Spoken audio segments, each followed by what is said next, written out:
नमस्कार दोस्तों, स्वागत है आपका हमारे यूट्यूब चैनल हिंदी ग्रामर में। मैं त्रिलोक शाह। आज हम व्याकरण की शुरुआत करने जा रहे हैं। तो सबसे पहले जानेंगे कि व्याकरण के जनक कौन है। व्याकरण के जनक कौन है? तो व्याकरण के जनक हैं महर्षि पाणिनि।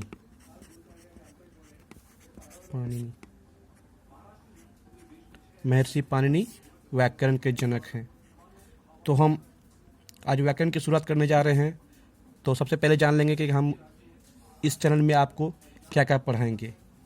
तो जानते हैं आपको क्या क्या पढ़ाया जाएगा। तो आते हैं तो व्याकरण में आपको व्याकरण में पढ़ाया जाएगा भाषा, वर्ण परिचय, शब्द विचार, संज्ञा में सभी आएंगे, शब्दों के लिंग, वचन, कारक, संधि, समास, वाक्य विचार, पर्यायवाची शब्द, अनेक शब्द के बदले एक शब्द, विलोम शब्द, वाक्य शुद्धिकरण, विराम चिन्ह, पत्र लेखन, मुहावरे, निबंध लेखन, हिंदी का इतिहास, संक्षेपण और अंत में कहानी लेखन की कला। ये सारे चीज़ आपको हमारे चैनल में पढ़ाए जाएंगे।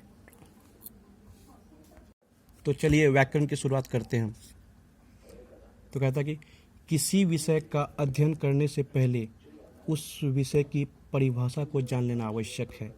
यहाँ आप व्याकरण का अध्ययन प्रारंभ करने जा रहे हैं, अतः व्याकरण के संबंध में जान लेना आवश्यक है। इसके लिए सबसे पहले भाषा का ज्ञान आवश्यक है। तो क्या है, अब जानेंगे कि भाषा क्या है। भाषा क्या है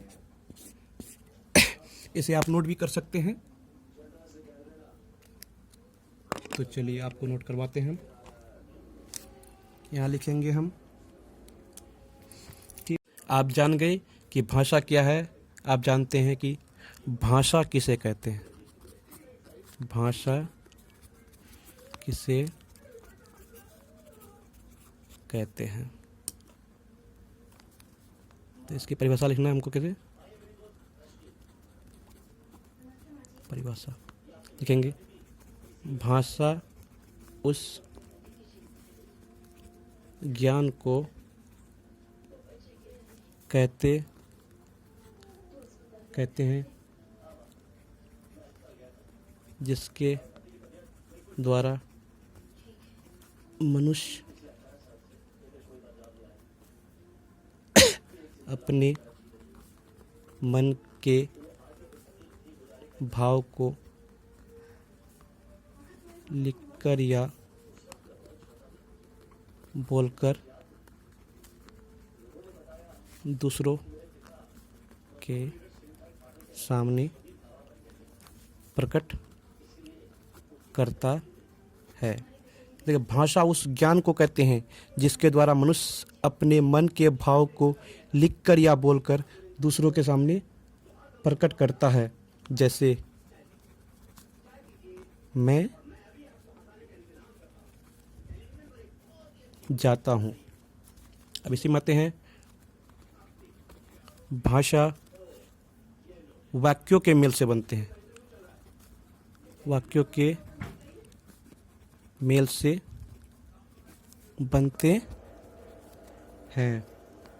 वाक्य शब्दों के मेल से बनते हैं और शब्द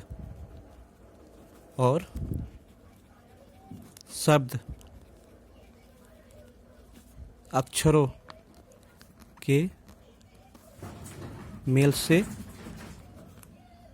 बनते हैं। अतः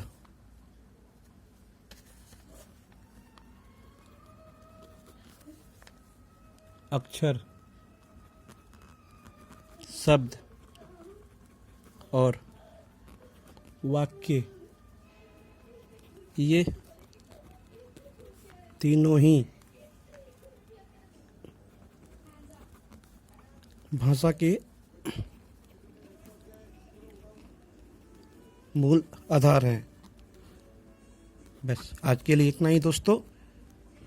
इसे आप पूरी तरह से नोट कर लेंगे।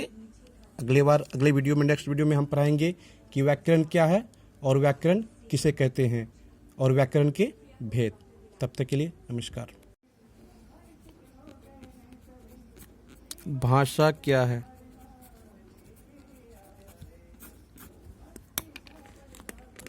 तो लिखेंगे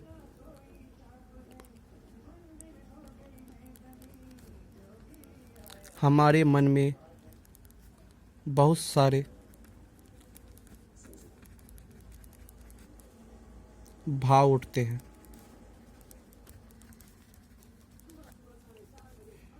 जिन्हें हम दूसरों के सामने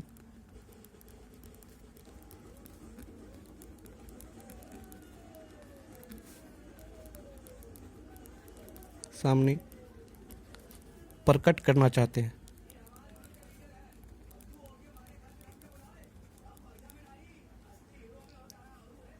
आपको भूख लगती है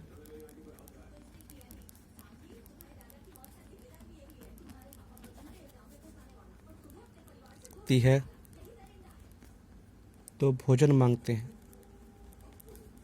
भोजन मांगते हैं। खुश होते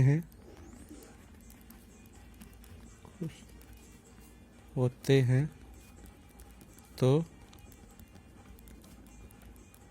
मुस्कुराते हैं। और चोट लगती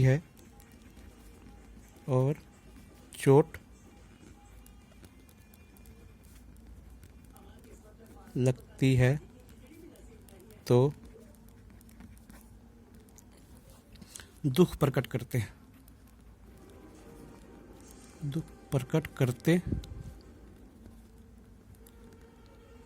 हैं। अतः इन सभी क्रियाओं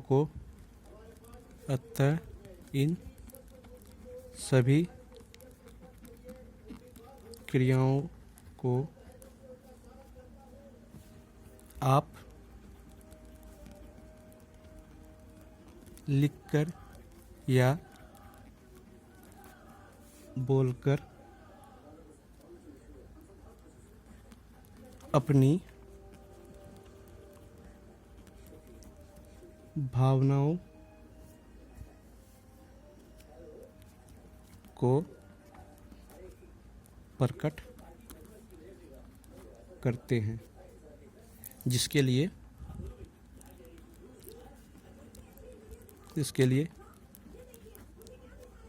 भाषा की